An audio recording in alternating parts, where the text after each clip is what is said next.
Welcome to Rogers TV's special presentation. I'm your host, Consuela Bastrash, and today we're back in Salisbury at the Humanity Project Farm. We'll catch up with some special guests about their experiences from the beginning of their journey to where they are now. So welcome, Jason. It's nice to have you with us today. Yeah. So tell us what life was like before you ended up living on the streets. I started using drugs in high school. I went to detox for the first time for opiates back then. I graduated in '99.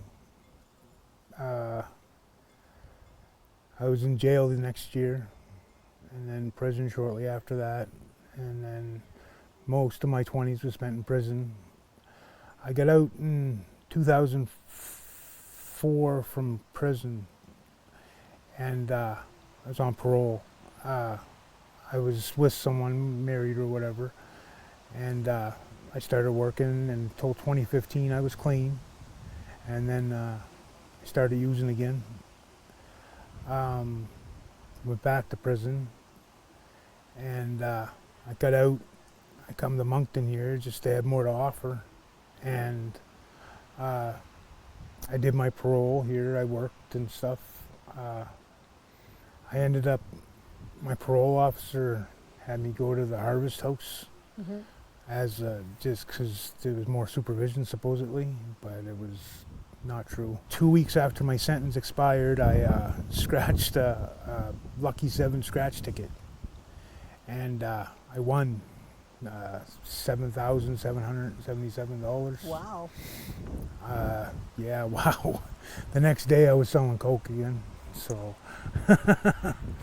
I moved out of the Harvest House, and I was, you know what I mean, I was working in a crack shack or whatever, and I just went from there.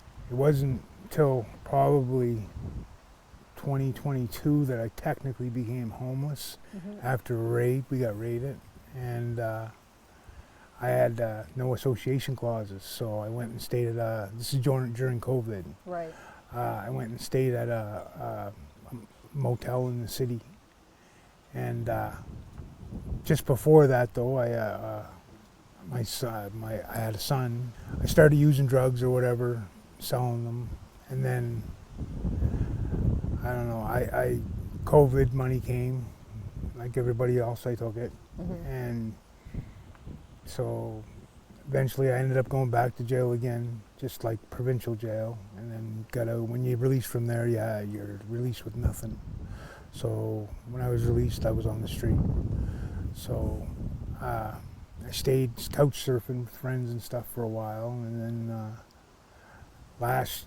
a year ago, January, I was actually, I went to, somebody owed me some money, so I went to find them, and they were at Charlie's shelter. He was running. So I signed myself in just to find these guys, and anyways, I found them and got my money.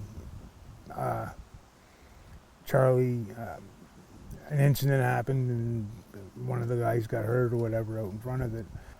So I come back later that day and apologize to Charlie and the staff, and it wasn't personal or nothing, you know what I mean? It's just, so anyways, he asked me if I had a place to stay. I said no, and he gave me a place to stay.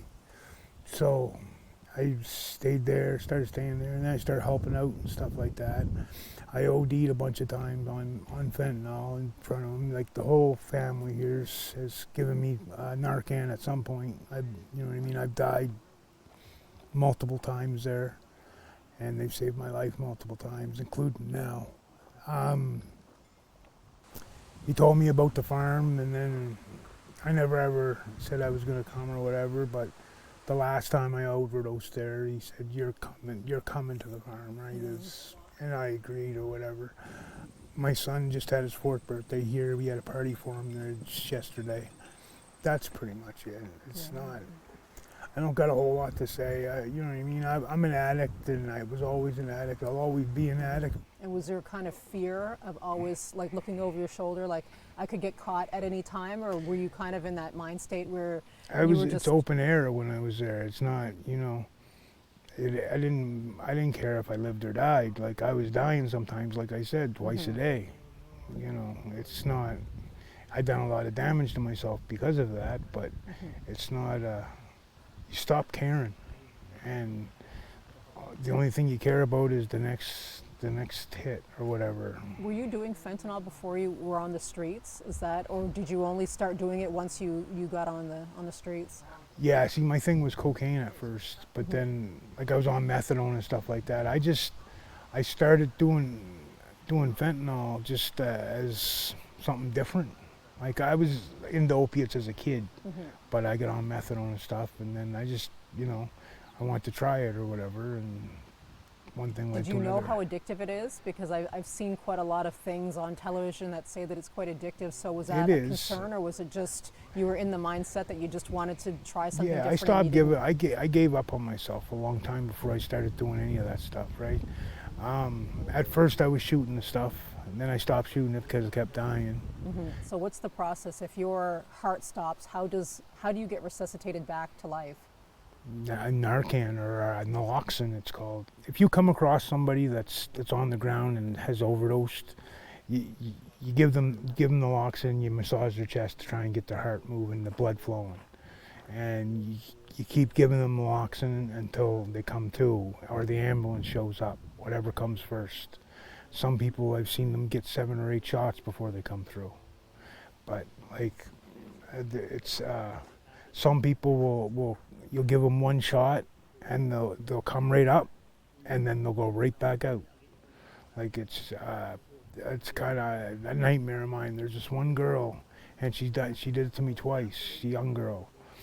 Anyways, the first time I just happened to be driving by, going to Charlie's shelter, and she was up around the corner and she OD'd. Well, I had to race down and get a Narcan kit from Charlie's shelter, and race back up in the car.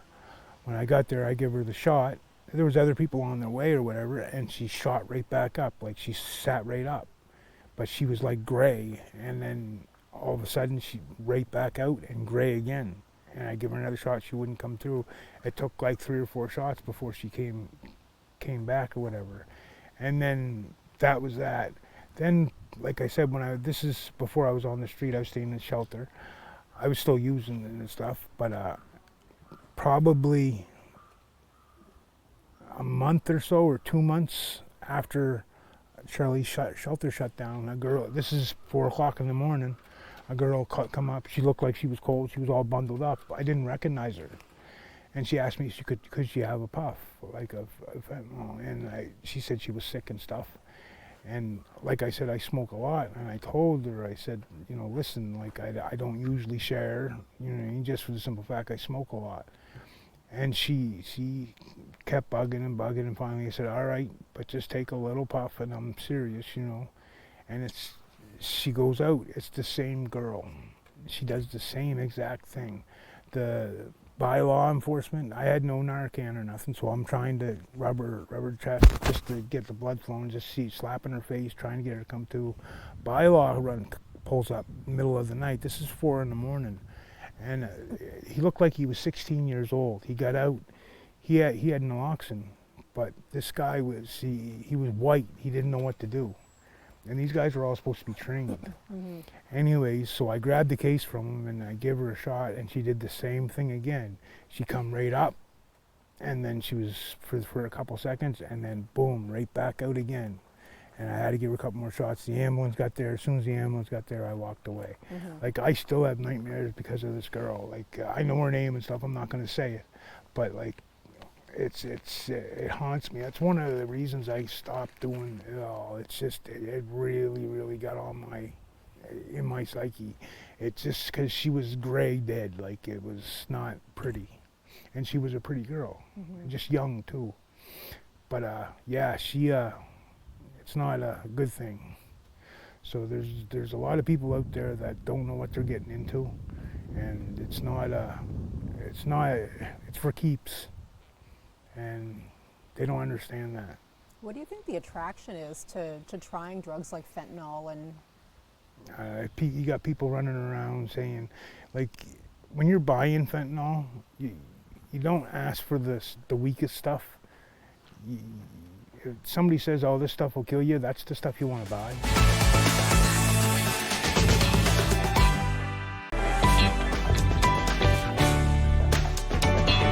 It's lunchtime, guys. How are you doing now, adjusting to the life that you had before to now the Oh, it's not. fatherhood It's role? not. It's easier on the streets. Yeah. It's that's what I know, right? So it's not. I've never, still to this day, I've never changed the diaper. So I was running around with a 3-year-old. So it's not. Yeah.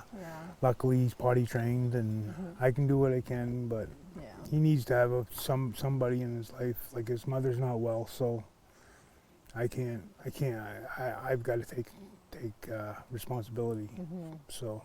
And what was one of the biggest lessons that you learned from living on the streets and going through what you've gone through? Don't trust nobody. Honestly, it's hard to you build up walls, and they're not easy to take down. You build walls up and it's hard. Like, you go from not being able to trust nobody around you. There's no honor among thieves, nothing. You know, you could be dying and they'll be checking your pockets before they go get you help. Like, you know what I mean? It's happened to me. You know what I mean? So it's hard for me here to let people do things for me, just because you feel like you might owe them or something. But they're not. That's not what they're in it for. And where are you now in your recovery? So you've been I've clean got for how long? Since the middle of December, so 9 months. Like, I don't smoke weed or anything like that, so it's not, so it's 9 months or so. No, there's good people out here, so it's kind of feels sometimes like you're trapped, but it's a good place to be trapped. So. And do you find that that's kind of the key to success? So for somebody who's still going through that now, would you say that the key to success is to stay away from all the old places that you used to be, Well, and yeah, the people that you're with, and then develop a new? Yes, new friends, like a new people, places, and things. Like they're all triggers, right? So it doesn't matter where you go, you're gonna run into it. You can't hide from it. You know what I mean? I'm sure there could be a drug dealer down the street here. You don't know, right? But if you went looking, you could find out. Right. So the object is not to go looking. And do you have any advice? So somebody who's going through addiction right now, what would you say would be your best piece of advice for somebody that's dealing with what you had gone through? They're not gonna. You gotta want to be clean, plain and simple. If you don't want to be clean, you're not gonna get clean. You can go to any place you want to. You're not gonna last. So until you're ready to. When you decide you're at your lowest and you can't take it no more, and you're sick and tired of being sick and tired, then find a place like this or something. Go to detox, do whatever you got to do.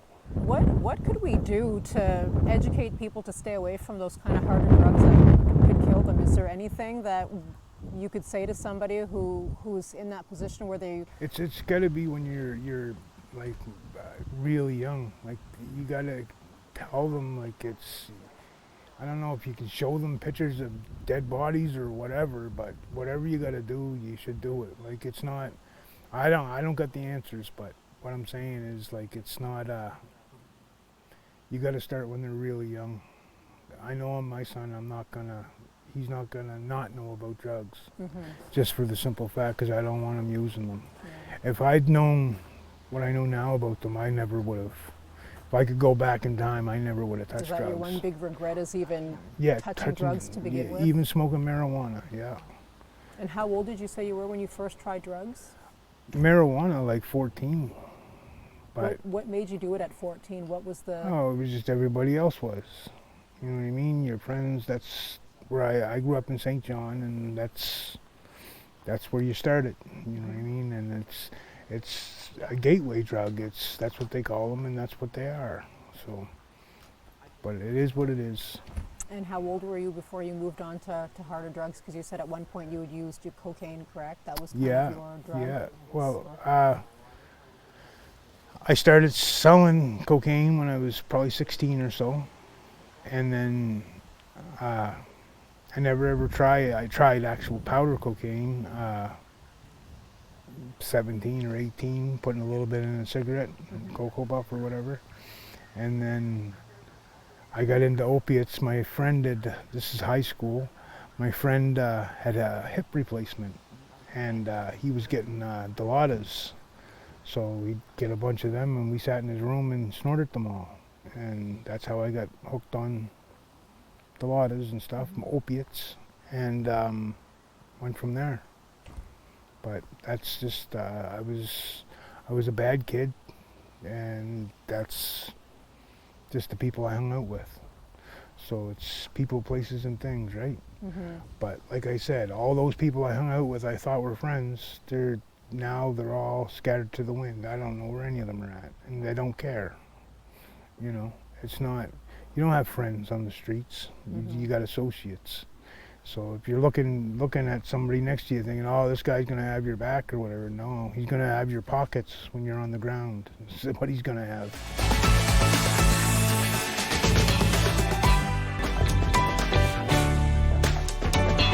So what's your next steps, and what do you see the future for you and your son? I still have more court to go through. I have to, they're going to give me what's called intern custody, and then I'll have to go to court and get like full custody of him, just so that there's no incidents with his mother. There's no legal way she can come and take him. So that's what I'm working on. Do you have any kind of plans for the future? Are you thinking of upgrading your skills? Are you trying to figure out how to get back into the workforce? Like what are your plans? Well, I've got to worry about my son. Like, he's going to be going to kindergarten next year. I don't really, like, I've got health issues, but you know, I wouldn't even mind working here, and it's a possibility, right? So it's, you know, we'll see what happens. Yeah. What was sort of your breaking point to say, I'm done with this life and I want to try to start improving things? I was just sick and tired, just being sick and tired. It's a full-time job. Like, it's not, you don't stop. Yeah, you don't stop. You don't, it's all day, all night. That's all you're consumed with, right? It's not, especially if you're like selling drugs to support your habit. It's non-stop. Like, it's kind of the hustle to keep you going. You don't stop hustling. That's what it is. How long were you on the streets? We'll say fully on the streets probably a year and a half. I stayed on the corner of Park and High Street for almost 3 months before Harvest House took me in, and that was just them giving me a chance kind of thing. And I had worked there before, so you know, it was certain individuals that were employed there, they're no longer there, that just didn't want me in because of my reputation. But a new guy took over, and he's a decent guy, and he gave me a chance, and I didn't screw it up. So probably end of September, so from June till September I was literally on the street, and from September till December I was staying at the Harvest House before they opened this place. And I was one of the first 7 people here, so, and I'm the only one left out of the 7, so. How hard was it? So when you were fully living on the streets, how hard was it to do that? Like, take us through what your day was like. When you woke up in the morning, what do you do when you're living on the streets? You don't really sleep, so it's not, you sleep when you can. So anyways, I'm lucky I'm here. What else do you think we could do to help improve the situation for people going through this? I really don't know. I don't know all the answers. I just, you know, I know the problems because I've seen them firsthand. I know that they're like places like Humanity Projects and stuff like that, they can use all the help they can get because they're helping a lot of people. I'm not just all for Humanity Project, because there is some good charities out there. Ensemble's another one that gives out, helps out a lot of people. There's a lot of churches around that help out a lot of people. How old were you the first time you were arrested? Well, I was arrested like as a juvie for assault and stuff, but first time I ever went to jail, I think, was the year after I graduated, so 2000. I failed a few grades, so. So early 20s, or were you still a teenager? Early 20s. Early 20s. Yeah, like 20 or 21. That's the first time I went to jail, and prison right after that, so. Did you find that being incarcerated helped to get you in a different path, or do you find that it kind of made it worse because you had also made connections in prison? You make connections and stuff like that, but I never used drugs in prison. I've done 4 federal paroles and I've never messed one up. So it works for me. It can work for anybody. But if you want drugs, you're gonna get them. It don't matter where you're at, or it's just they're there. They're everywhere. You know, it's not something you can get away from. If you want them, you'll get them. Yeah. It's not. That doesn't matter who you know, or you'll meet somebody who knows somebody, or you already do. So that's just how it is, especially nowadays. At what point do you think you realized that you were addicted, or did you ever realize you were addicted? Or Oh, I knew I was an addict when I was a child. Really? Like 17, I went to detox. So even that young, when you had started, just you tried it Yeah, because you well, had some friends that were doing it, and yeah, then you got addicted exactly. that quickly? Yeah, like I said, my friend had a hip replacement, and then we were doing his Dilaudid. I ended up going to detox because of that. My vice principal actually helped me get there. And they kept me for a month back then. Now you're out the door in 5 days. So before they treated the symptoms, like now they just, here's some methadone out the door. Well, that methadone, you're now addicted to methadone. So you're gonna be on that. Like I've been off and on methadone for the last 20 years. It's a ball and chain. I'm not on it now, I got off of it. But it's just keeps repeating itself. And it's, I'm on something now called Sublocade. It seems to be a whole lot better. It's a shot once a month, and it works fine. Like I'm off a lot of methadone. I come down and off of it quick, feel fine, and it works. I plan on stopping that soon though. So then I won't be on anything.